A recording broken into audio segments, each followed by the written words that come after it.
അസ്സലാമു അലൈക്കും വറഹ്മത്തുള്ള. 5ാം ക്ലാസ്സിലെ ആദ്യത്തെ 4 പാഠങ്ങൾ, അതായത് പൊതുപരീക്ഷയ്ക്കുള്ള രണ്ടാം ഭാഗത്തിൽ ആണല്ലോ പൊതുപരീക്ഷ ഉള്ളത്. അപ്പോൾ അതിലെ ആദ്യത്തെ 4 പാഠം, അതായത് ദുറൂസ് 1 മുതൽ 10 വരെയുള്ള പാഠങ്ങൾ ദുറൂസ് 1 പരീക്ഷ. 11 മുതൽ 20 വരെ ദുറൂസ് 2 പരീക്ഷ. രണ്ടാം ഭാഗത്തിൽ നിന്ന് തന്നെയാണ് ഇങ്ങനെ 2 പരീക്ഷ ഉള്ളത്. അപ്പോൾ നമുക്ക് ആദ്യത്തെ 4 പാഠങ്ങൾ ചോദ്യരൂപത്തിൽ തയ്യാറാക്കാം. അതിൻ്റെ ഉത്തരങ്ങൾ നമുക്ക് ഇൻഷാ അല്ലാഹ് പിന്നെ ചെയ്യാം. 1. പലതരം പഴങ്ങൾ ആരുടെ റൂമിൽ? 2. മറിയം ബീവിയുടെ റൂമിൽ സുലഭമായിരുന്നു എന്ത്? 3. സക്കരിയ നബി അലൈഹിസ്സലാം മറിയം ബീവിയോട് ചോദിച്ചതെന്ത്? 4. അള്ളാഹു ഉദ്ദേശിക്കുന്നവർക്ക് കണക്കില്ലാതെ നൽകും. ആരോട് പറഞ്ഞു? എന്താണ് കറാമത്ത്? 5. 6. ആരാണ് ഔലിയാക്കൾ? 7 ചോദ്യം, അള്ളാഹു നമ്മയും ഇഷ്ടപ്പെടും എപ്പോൾ? 8. എന്താണ് മാജിക്? 9. ഫലസ്തീനിൽ നിന്ന് ബിൽഖീസ് രാജ്ഞിയുടെ കൊട്ടാരത്തിലേക്കുള്ള ദൂരം എത്ര? 10. ആസഫിന് ബർഖിയ എന്ന മഹാൻ എന്താണ് ചെയ്തത്? 11. അലാ ഡാഷ് ലാ ഖൗഫൻ അലൈഹിം, അത് പൂരിപ്പിക്കാം. 12. ആരാണ് മറിയം ബീവി? 13. മറിയം ബീവിയുടെ ആരാണ് സക്കരിയ നബി അലൈഹിസ്സലാം? 14. അർത്ഥം എഴുതാനാണ്. ഹുസ്ന്, ഹർബ്, ഖൗഫ്, സുഹദ്, ഈ 4 അർത്ഥം എഴുതാം. അപ്പോൾ ഈ ഒന്നാമത്തെ പാഠത്തിലെ 14 ചോദ്യങ്ങൾ അത് കഴിഞ്ഞ് ചോദ്യരൂപത്തിലാണ്. ഇനി അടുത്ത പാഠം, രണ്ടാമത്തെ പാഠം ഉണ്ടല്ലോ. രണ്ടാമത്തെ പാഠം, നിങ്ങൾ 2 പേരും അന്ധരാണു, ആരോട് പറഞ്ഞു? 2. അന്ധനായ അബ്ദുല്ലാഹിബ്നു ഉമ്മു മക്തൂം റളിയല്ലാഹു അൻഹു കടന്നു വന്നു എപ്പോൾ? 3. അദ്ദേഹം അന്ധനല്ലേ, ആരോട് ചോദിച്ചു? 4. വീടിൻ്റെ വിളക്കാണ് ആര്? 5. സ്ത്രീ പുറത്തു പോകുമ്പോൾ ഡാഷ് ധരിക്കണം. 6. സ്ത്രീ പുറത്തു പോകുമ്പോൾ കൂടെ വേണം ആര്? 7. സ്ത്രീ ഒറ്റയ്ക്ക് യാത്ര ചെയ്യുന്നതിൻ്റെ വിധി. 8. അത്യാവശ്യത്തിന് മാത്രമേ പുറത്തു പോകാവൂ, ആര്?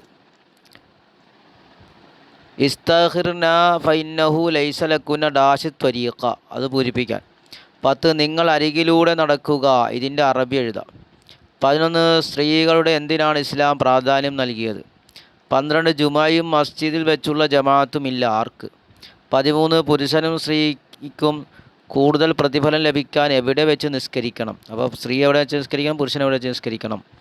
14. നബി സല്ലല്ലാഹു അലൈഹി വസല്ലമയുടെ കൂടെ നിസ്കരിക്കാൻ ആഗ്രഹിച്ച ഉമ്മു ഹുമൈദിനി സായിദിയ റളിയല്ലാഹു അൻഹയോട് നബി പറഞ്ഞതെന്ത്? അത് 2-3-4 വരി എഴുതാനുണ്ട്, അതാണ് അത്ര സ്ഥലം. ഇനി 15. വീട്ടിലെ ഏറ്റവും ഇരുട്ടുള്ള സ്ഥലത്ത് നിസ്കാര സൗകര്യമുണ്ടാക്കി ആര്? എന്നിട്ട് അവിടെ മരണം വരെ നിസ്കരിച്ചു, അത് ആരാണെന്ന് ആളുടെ പേരെഴുതാം, ആ സ്ത്രീയുടെ പേരെഴുതാം. 16. മസ്ജിദ് നബവിയിലെ നിസ്കാരത്തിൻ്റെ പ്രതിഫലം എത്രയാണ്? 17. സ്ത്രീകൾക്ക് നേരെയുള്ള പീഡനം കൂടാൻ കാരണം? 18. യാ യുഹൻ നബിയ്യു ഖുൽ അസ്വാജിക ഡാഷ് വകാനല്ലാഹു ഗഫൂറർ റഹീമ, ആ ആയത്തുണ്ടല്ലോ, ഈ ആയത്തിൻ്റെ അർത്ഥം എഴുതണം.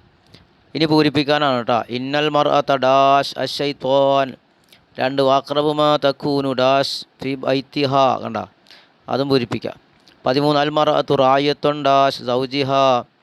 ഇനി 20 അർത്ഥം എഴുതാം. ഹാഫത്തിൻ്റെ അർത്ഥം, ബൈത്തിൻ്റെ അർത്ഥം, ഇസ്തഖിറിൻ്റെ അർത്ഥം. അപ്പോൾ ഇവിടെ എത്ര ചോദ്യങ്ങൾ വന്നു? 19 ചോദ്യങ്ങൾ രണ്ട് പാഠത്തിൽ രണ്ടാമത്തെ പാഠത്തിൽ നിന്ന് വരാം.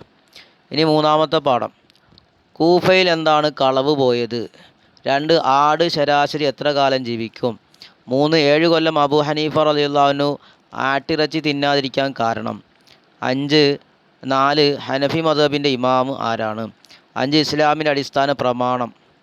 6. ഖുർആനിൻ്റെ വിശദീകരണം. 7. ആരാണ് മദ്ഹബിൻ്റെ ഇമാമുകൾ? 7 പിന്നെ 8 എഴുതിയില്ലല്ലേ, അടുത്ത 8 കേട്ടോ.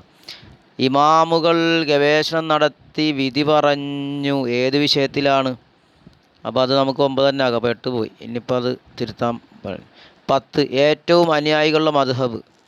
11. ഹനഫി മദ്ഹബ് കൂടുതലുള്ള രാജ്യങ്ങൾ. 12. നൂമാൻ എന്നാണ് യഥാർത്ഥ നാമം, ആരുടെ? 13.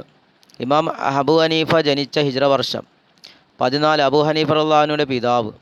15. സാബിത്ത് എന്നവരുടെ ജോലി എന്തായിരുന്നു? 16. അബൂ ഹനീഫ റളിയല്ലാഹു അൻഹു കച്ചവടത്തിൽ ശ്രദ്ധ കേന്ദ്രീകരിക്കാൻ കാരണം? 17 ഉസ്താദിൻ്റെ നിർദ്ദേശപ്രകാരം വിജ്ഞാന സമ്പാദനത്തിൽ മുഴുകി ആര്? 18 അബൂ ഹനീഫ റളിയല്ലാഹുവിൻ്റെ ഉസ്താദുമാരുടെ എണ്ണം. 19 അബൂ ഹനീഫ റളിയല്ലാഹുവിൻ്റെ ശിഷ്യന്മാരുടെ എണ്ണം. 20 അബൂ ഹനീഫ റളിയല്ലാഹുവിന് എത്ര സ്വഹാബികളെ കണ്ടിട്ടുണ്ട്? 21 എല്ലാവരും അംഗീകരിച്ചു എന്ത്? 22 അബൂ ഹനീഫ റളിയല്ലാഹു ഇമാമിൻ്റെ സവിശേഷതകൾ. 23 അബൂ ഹനീഫ റളിയല്ലാഹു ഉസ്താദിനെ ബഹുമാനിച്ചത് എങ്ങനെ? അടുത്ത ചോദ്യം 24 അല്ലേ. ഇമാം ഷാഫി റളിയല്ലാഹു വല്ല ആവശ്യം വന്നാൽ എന്താണ് ചെയ്തിരുന്നത്? 25 അബൂ ഹനീഫ റളിയല്ലാഹുവിനെ ജയിലിലടക്കാൻ കാരണം. 26 അബൂ ഹനീഫ റളിയല്ലാഹു വഫാത്തായ വർഷം. 27 അബൂ ഹനീഫത്ത ഡാഷ് അയിമ്മത്തിൽ അർബഅ, അത് പൂരിപ്പിക്കാം. 28 എന്താണ് മദ്ഹബുകൾ? 29 അർത്ഥം എഴുതാൻ. ഈ എന്താണ് മദ്ഹബുകൾ എന്നുള്ളത് നമ്മുടെ തദ്രീബാത്തിലുള്ള ചോദ്യമാണ്. അതിൻ്റെ ഉത്തരം ശരിക്കും കിതാബിൽ കൊടുത്തിട്ടുള്ള നമ്മൾ കണ്ടെത്തേണ്ടത്. 29 അർത്ഥം എഴുതാനാണ്. തവസ്സലയുടെ അർത്ഥം, ഷാത്തൻ എന്നതിൻ്റെ അർത്ഥം, ഖൗൽ എന്നതിൻ്റെ അർത്ഥം, ഉംറൻ എന്നതിൻ്റെ അർത്ഥം. അപ്പോൾ ഈ പാഠത്തിൽ നിന്ന് 28 ചോദ്യങ്ങൾ. ഇനി 4ാമത്തെ ചോദ്യം, അത് അറബിയിലുള്ള പാഠമല്ലേ. മത്താ യുബ്ദഉ ദർസു, എപ്പോഴാണ് ദർസ് ക്ലാസ് തുടങ്ങുന്നതെന്ന്. 2 മത്താ തന്തഹി ആദിൽ ഹിസ്സ, ഈ പീരീഡ് എപ്പോൾ കഴിയും. 3 മത്തൽ ഇസ്തിറാദ്, എപ്പോഴാണ് വിശ്രമം. 4 മത്താ നദ്ഹബു ഇലൽ മുഖ്തബരി, നമ്മളെപ്പോഴാണ് മുഖ്തബറിലേക്ക് പോകുക, ലാബിലേക്ക് പോകുക. 5 മത്താ നദ്ഹബു ഇലൽ ബൈത്തി, എപ്പോഴാണ് നമ്മൾ വീട്ടിലേക്ക് പോകുക. അപ്പോൾ ആ പാഠം നല്ലോണം വായിച്ചു നോക്കി അതിൻ്റെ ഉത്തരങ്ങൾ കിട്ടും. അറബിയിലാക്കാൻ 6 മുതൽ. 1 നമുക്ക് പോകാമെന്ന് എങ്ങനെ അറബി പറയാം. 2 നാം പോവുകയില്ല എന്നെങ്ങനെ അറബി പറയാം. 7 മണിന്ന് എങ്ങനെ അറബിയിൽ.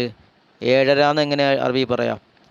ഇനി 7ാമത്തെ ചോദ്യം വിപരീതം എഴുതാനാണ്. ഖബലിൻ്റെ വിപരീതം, അതുപോലെ തന്നെ ബദഅ എന്നതിൻ്റെ വിപരീതം. അപ്പോൾ ഇൻഷാ അല്ലാഹ് 4 പാഠങ്ങളിലെ ചോദ്യങ്ങൾ മുഴുവനും ചോദ്യരൂപത്തിലാക്കിയതാണ്, എല്ലാവർക്കും ഉപയോഗപ്പെടുത്താം. ഇതിൻ്റെ PDF വേണമെങ്കിൽ മെസ്സേജ് കിട്ടാതെ. ഇൻഷാ അല്ലാഹ്. അസ്സലാമു അലൈക്കും വറഹ്മത്തുള്ളാഹി.